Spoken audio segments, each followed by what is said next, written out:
США не допустят появления у Ирана ядерного оружия и намерены вернуть стабильность ценам на нефть и газ, заявил вице-президент США Джей Ди Венс.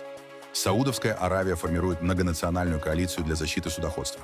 13 стран уже официально присоединились. В Москве и Подмосковье водители снова часами стоят в очередях за бензином. Часть автозаправок либо закрыта, либо продает топливо по завышенным ценам.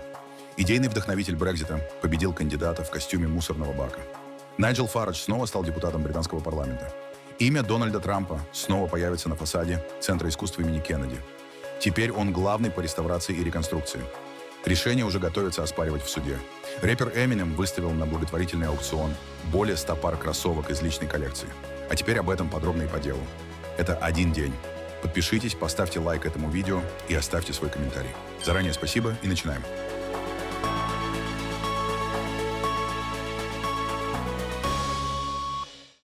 США рассчитывают не допустить появления у Ирана ядерного оружия и одновременно вернуть стабильность ценам на нефть и газ.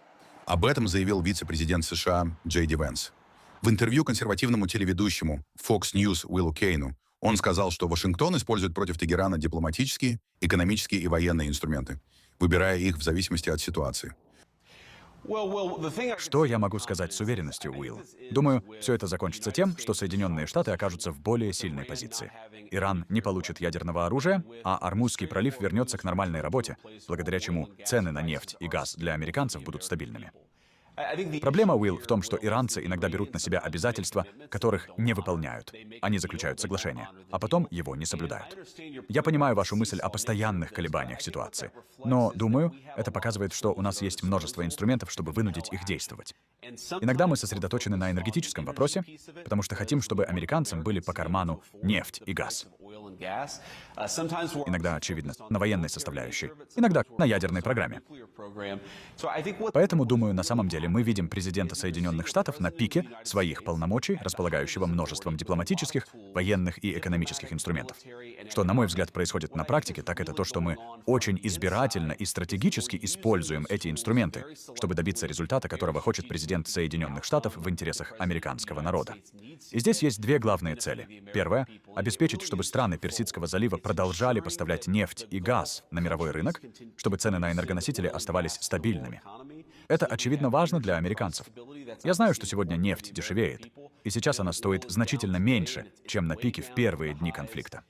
Первая цель — сохранить низкие цены на нефть и газ для американцев по всей стране. И, конечно, вторая цель — гарантировать, что Иран никогда не получит ядерное оружие. Я уверен, что мы достигаем обеих этих целей. Но ситуация по своей природе непредсказуема, потому что сами иранцы непредсказуемы и иногда не выполняют обязательства, которые брали на себя перед нами. Новый удар по судну в Ормузском проливе. Неизвестный беспилотник атаковал танкер у побережья Омана, когда тот выходил из пролива. По данным британского управления морских торговых операций, судно получило небольшие повреждения. Экипаж не пострадал, разлива топлива нет. Накануне ОАЭ обвинили Иран в атаке сразу на два судна государственной нефтяной компании «Аднок». Саудовская Аравия назвала это опасной эскалацией и угрозой мировым поставкам энергии. Кувейт потребовал открыть пролив. На этом фоне Иран заявил о сбитом американском беспилотнике МК-9 «Риппер» над провинцией Хормазган. По данным Вашингтон-Пост, с начала войны США потеряли не менее 45 таких аппаратов, около четверти своего парка. Судоходство через Ормуз остается резко сокращенным. До войны здесь проходило около 130 судов в сутки.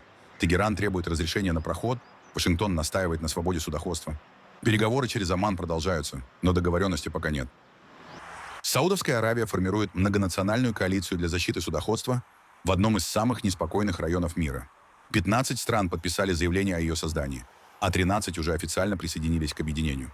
Коалиция будет действовать в районе Баб-эль-Мандебского пролива, Красного моря и Аденского залива. Ее задача — обеспечивать свободу судоходства, защищать торговые и энергетические маршруты и координировать действия военно-морских сил стран-участниц. Это означает создание единой системы командования. Саудовский контр-адмирал Абдулла бин Салем аш-Шехри назначен командующим.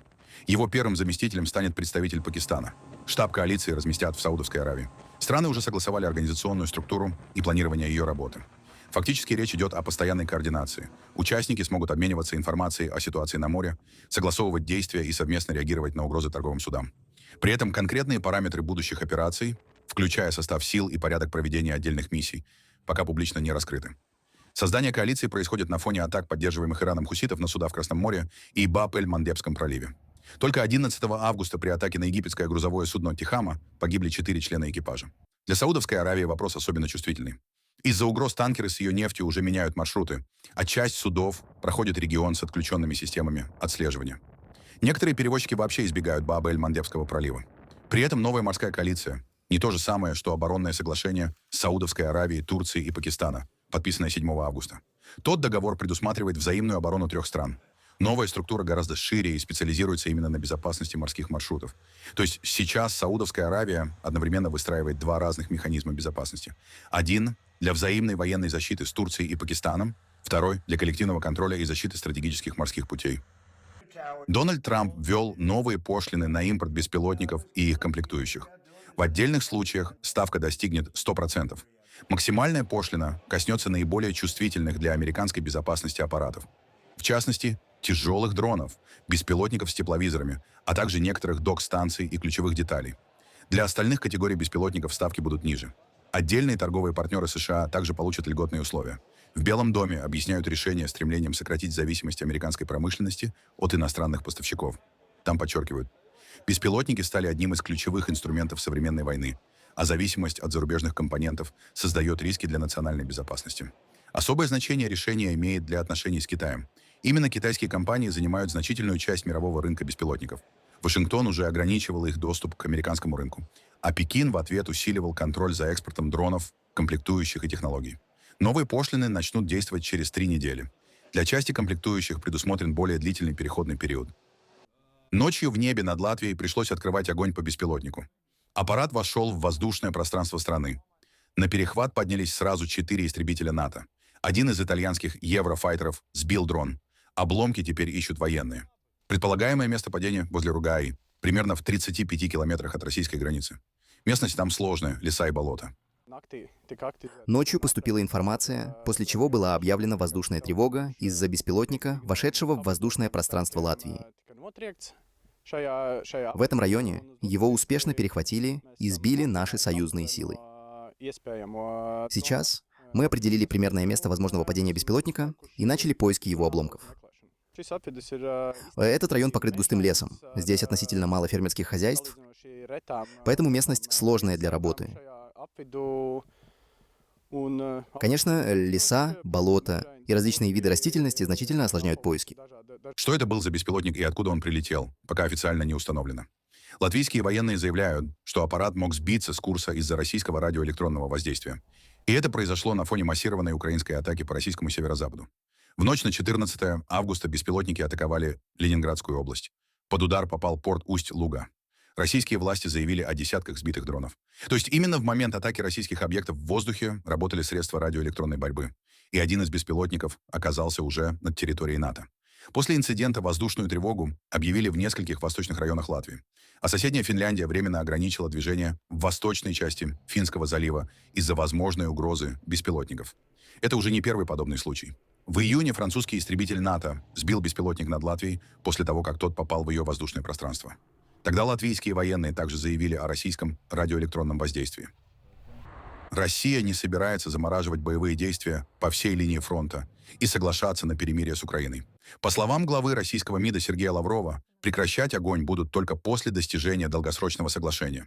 Он также пригрозил, что Россия усилит удары по всему, что, по ее версии, подпитывает украинскую военную машину со стороны западных союзников.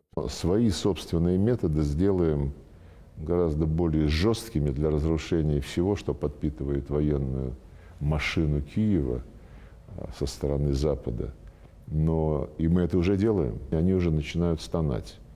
И не случайно все больше и больше голосов из разных точек нашего общего пространства призывает немедленно остановиться. Так не получится. Останавливаться надо тогда, когда есть долгосрочное, надежное, устойчивое регулирование. Если мы сейчас вдруг остановились бы на линии соприкосновения, мы, по сути дела, позволили бы перечеркнуть подвиг наших дедов и прадедов, которые победили нацизм. Это невозможно рассматривать. При этом Москва отказалась даже от более ограниченного перемирия в Черном море. Турция предложила России и Украине взаимно прекратить атаки на гражданские суда. Киев, по данным Reuters, также передал Москве через посредника предложение остановить удары по гражданским целям в Черном море. Но российский МИД заявил, что не видит оснований для такой договоренности. А затем Лавров потребовал от Вашингтона объяснить, насколько американская сторона вовлечена в украинские удары по территории России. По его утверждению, речь идет в том числе о передаче разведданных и участии США в планировании и проведении атак. Мы передали целый ряд вопросов в Госдепартамент с просьбой прокомментировать, в том числе и про разведданные, в том числе, что гораздо глубже Соединенные Штаты вовлечены, в том числе и в организацию и осуществление ударов вглубь территории Российской Федерации по гражданским объектам. Будем ждать ответа. В Москве и Подмосковье водители снова часами стоят в очередях за бензином. Часть автозаправок закрыта, где-то продают только дизель, а на работающих АЗС топливо, по сообщениям очевидцев, продают по значительно более высоким ценам. Особенно сложная ситуация на Ярославском шоссе между Сергиевым Посадом и Москвой. Очевидцы сообщают об очередях вдоль дороги. В самой Москве автомобилисты также снимают переполненные АЗС, а некоторые говорят, что водители оставляют машины в очередях, не дождавшись топлива. Справляемся очень тяжело, потому что эти пробки больно занимают очень времени, и в плане по работе затратно. Получается, мы время убиваем только на заправку, а по работе вот я стою уже, наверное, минут 30, и передо мной еще, вот как видите, машин 5. Это займет еще мне 20 минут, и получается, по времени я час отсутствую на работе только из-за того, чтобы заправить машину служебную. Поэтому проблема как бы не ушла, и как с этим бороться, я не могу сказать. Долго стоите? Ну, я недолго, но я смотрю, прям за мной уже прям на глазах хвост вырастает. На многих бензина нет, где-то только по топливным картам, и весь есть очереди, да. Что будет дальше, посмотрим. Неприятно. Ну, слушайте, тяжело, особенно если вот работаешь в службе доставки, потому что бензин, он как бы тратится довольно быстро. Ну, вот 2 дня я езжу, у меня бак 45 литров, на 2 дня его хватает, и надо вот заново вот так очередь отстаивать. Ну, есть определенные сложности, но я думаю, справимся, так или иначе. Приехали в поездку, хотим дозаправиться, это уже 2-я заправка, на первой вообще ничего не было. На этой вроде бы есть, но очередь, мы уже час скоро потратим только на то, чтобы заправиться. Проблемы с бензином фиксируют уже минимум в 12 российских регионах. В Оренбургской и Липецкой областях вернули систему «чет-не-чет». Автомобили заправляют в зависимости от первой цифры номера. В Сочи многочасовые очереди за бензином продолжаются 4-е сутки. Новый виток топливного кризиса пришелся на фоне украинских ударов по российской нефтяной инфраструктуре. При этом проблемы с поставками уже вышли далеко за пределы регионов, где непосредственно находятся атакованные предприятия. Найджел Фарадж снова стал депутатом британского парламента. Лидер Reform UK победил на досрочных выборах в Клактоне-он-Си, который сам инициировал. Но главным соперником оказался комик в костюме мусорного бака. Фарадж получил почти 63% голосов. Граф Бенфейс, сатирический персонаж комика Джонатана Харви, набрал более 26%. Остальные 32 кандидата остались далеко позади.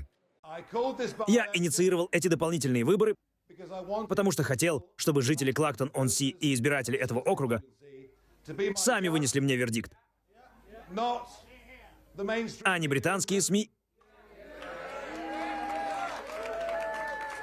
и не политический истеблишмент, который каждый день выставляет нас преступниками и плохими людьми.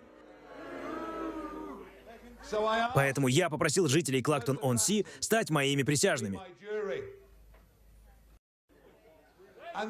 И вот вердикт вынесен. И это убедительная, ошеломляющая победа. Мы получили больше голосов. Черт меня побери, если я собираюсь стоять на сцене после убедительной победы, после громкого одобрения всего, за что я боролся и за что боролись вы, и позволять каким-то никому неизвестным людям унижать меня. Выборы Фарадж устроил после того, как в июле отказался от депутатского мандата. Он хотел получить новый вотум доверия избирателей на фоне расследования из-за незадекларированного подарка в 5 миллионов фунтов от криптовалютного инвестора. Основные партии Великобритании назвали голосование попыткой отвлечь внимание от скандала и отказались выставлять своих кандидатов. В итоге в бюллетене оказалось 34 фамилии. Рекорд для британских выборов. Сам Фарадж на подсчет не пришел. По его словам, полиция предупредила о возможной попытке сорвать мероприятие. А вот граф Бенфейс явился и явно остался доволен результатом. Фарадж – один из главных сторонников выхода Великобритании из Евросоюза. В 2024 году, после 7 неудачных попыток, он впервые стал депутатом. Именно от Клактон-он-Си. Да и жители Клактон-он-Си встретили победу Фараджа по-разному. Одни празднуют его возвращение в парламент, другие считают эти выборы фарсом и ждут нового голосования. Я убит горем. Я считаю, что эти выборы превратили нашу демократию в полный фарс.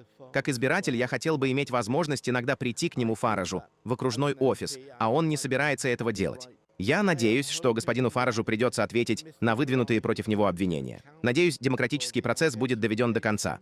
Если будут новые выборы, возможно, люди поймут, что дыма без огня не бывает. Думаю, победил правильный человек. Жаль, что я не поставил на него. Коэффициент был довольно высоким. Но будем надеяться, что он будет вести себя достойно и принесет пользу Клактон-он-Си. Не будем забывать, что он здесь всего 2 года. Он не волшебник. США, Панама и еще 18 стран завершили масштабные военные учения у Панамского канала. Более 2000 военных и сотрудников сил безопасности в течение 10 дней отрабатывали сценарий защиты одного из важнейших торговых маршрутов мира. Впервые с 2012 года учения Панамакс проходили непосредственно в Панаме с практическими операциями. Военные проводили морские маневры, высадки и операции с небольшими судами, тренировали силы специального назначения, киберзащиту, логистику и работу командных штабов. Наше единство было продемонстрировано всему миру. За этим единством стоит Панамакс и слаженная координация между военными и сотрудниками сил безопасности из 20 стран. Нам удалось одновременно провести командно-штабные учения, которые обеспечили взаимодействие штабов и полноценную подготовку, обмен информацией, оперативное планирование, логистическое планирование и отработку всех функций ведения боевых действий, вплоть до полевых учений. Руководители на местах обеспечили нашу слаженную работу и взаимодействие со всеми партнерами, что позволило провести безопасные, очень успешные и эффективные учения. Отдельное внимание уделили взаимодействию между странами от обмена разведывательной информацией до совместного планирования операций. В Панаме подчеркивают, речь идет не только о защите самого канала, но и о готовности региона реагировать на новые угрозы.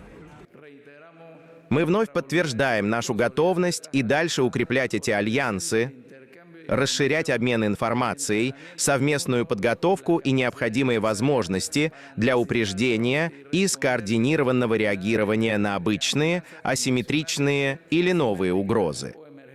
Панамакс преподносит нам ясный урок. Ни одна страна не способна в одиночку противостоять угрозам, которые больше не признают границ. Наша главная сила в способности действовать сообща. Панамакс завершился 13 августа. Для США эти учения стали возможностью проверить, насколько быстро американские и региональные силы способны действовать вместе в случае угрозы безопасности канала. В столице Пакистана, Исламабаде, открыли новый монумент в память о погибших военных. Одновременно власти страны посвятили его победе, которую, по версии Исламабада, Пакистан одержал над Индией во время вооруженного противостояния в мае прошлого года. Памятник открыли президент Асиф Али Зардари и премьер-министр Шехбаз Шариф. На церемонии присутствовало все высшее военное руководство страны. Перед гостями прошли военнослужащие, подняли государственный флаг, на монументе устроили световое шоу, а над площадью пролетели истребители пакистанских ВВС. Этот монумент свидетельствует о единстве великой нации, которая в самые тяжелые часы твердо стояла вместе со своими вооруженными силами. Эта победа принадлежит нашим вооруженным силам. Эта победа принадлежит народу Пакистана. Дорогие сограждане, мы стремимся к миру, а не к войне. Но наше стремление к миру никогда не следует воспринимать как слабость. Мы твердо выступаем за мир, основанный на чести и достоинстве, и, хвала Аллаху, стали гарантами стабильности в этом регионе. Миру хорошо известно послание противостояния мая 2025 года, которое подняло статус Пакистана на беспрецедентную высоту, не имевшую аналогов в современной истории. И если в будущем кто-либо даже непреднамеренно бросит вызов суверенитету и безопасности Пакистана, он столкнется с ответом, который будет гораздо решительнее, чем в мае 2025 года. Сам монумент назвали Ядгар и Фатах – Мемориал Победы. На нем также разместили символику военного противостояния с Индией, которое началось после теракта в Пахалгаме в апреле 2025 года и завершилось прекращением огня 10 мая. Церемония прошла накануне 79-й годовщины независимости Пакистана. Праздничный вечер завершился салютом. Имя Дональда Трампа снова появится на фасаде Центра исполнительских искусств имени Джона Кеннеди в Вашингтоне. Так решил Совет учреждения, состоящий преимущественно из назначенцев Трампа. Причем всего через несколько месяцев после того, как Федеральный суд обязал убрать имя президента с здания. Теперь фасад предлагают дополнить надписью «Отреставрирован и реконструирован президентом Дональдом Трампом». А сам центр хотят закрыть на 2 года для реконструкции. Против выступила конгрессвумен-демократ Джойс Битти. Ее представитель заявил: оба решения противоречат предыдущему постановлению суда. Поэтому теперь администрации и руководству центра снова придется объясняться с Фемидой. Одним из вопросов, по которым судья Купер ранее обязал правительство предоставить объяснение, был вопрос о том, что происходит с этим тентом. После восстановления фасада центра ответчики установили тент, закрывающий его название. Правительству придется объяснить, почему этот тент до сих пор остается на месте. На наш взгляд, это определенно выглядит как попытка обойти постановление суда и воспрепятствовать возвращению к прежнему состоянию. Это символ попытки президента осквернить священный мемориал Джону Кеннеди и превратить его в проект, служащий его собственному тщеславию. Центр Кеннеди — это учреждение, которое доверено американскому народу, а не какому-либо одному президенту. Решение Совета вызвало неоднозначную реакцию и у тех, кто оказался у центра. Это просто создает ощущение отчуждения и немного разочаровывает, что этот президент приписывает себе заслуги за многие исторические события и достижения, которые, честно говоря, практически не имеют к нему отношения. И складывается ощущение, что его имя снова и снова размещают на объектах, где его быть не должно, потому что его ценности и политика не соответствуют идеалам, которые мы ценим в Вашингтоне. Я думаю, что он один из лучших президентов, которые у нас когда-либо были. И да, он заслуживает признания. Вашингтон выглядит прекрасно. Так что да, он этого заслуживает. Так что история с именем Трампа на здании Кеннеди-центра снова превращается не просто в спор о вывеске, а в очередной политический конфликт, теперь еще и с судебным продолжением. Более 100 пар кроссовок из личной коллекции Эминема выставили на благотворительный аукцион. Все пары подписаны самим рэпером, а выручка пойдет в фонд Маршалла Мэттерса, который помогает детям и подросткам из неблагополучных семей в Детройте. В коллекции редкие модели Nike, Jordan, Adidas и Puma. Старт некоторых лотов всего $250, а часть кроссовок продается без установленной минимальной цены. На этом аукционе действительно найдется что-то для каждого. Более дорогие вещи, вероятно, заинтересуют людей, которые рассматривают кроссовки как инвестицию. Можно приобрести памятную вещь из детства, связанную с любимым кумиром, а затем через некоторое время перепродать ее с прибылью. Да, это действительно инвестиция, похожая на покупку произведения искусства. Вы вкладываете деньги в конкретный физический предмет, сохраняете его, получаете удовольствие от владения им, а спустя несколько лет можете продать его и получить прибыль. Один из главных лотов — Air Jordan 3 Slim Shady. Эту модель специально сделали для Эминема перед его выступлением на Супербоуле 2022, где он вышел на сцену вместе с доктором Дре, Кендриком Ламаром, Мэри Джей Блайдж, 50 Центом и Снуп Доггом. Таких пар, по оценке организаторов, существует всего 45. Аукцион состоится 25 августа, а онлайн-торги уже открыты. При этом 100% выручки направят на помощь детям и подросткам из Детройта и окрестностей.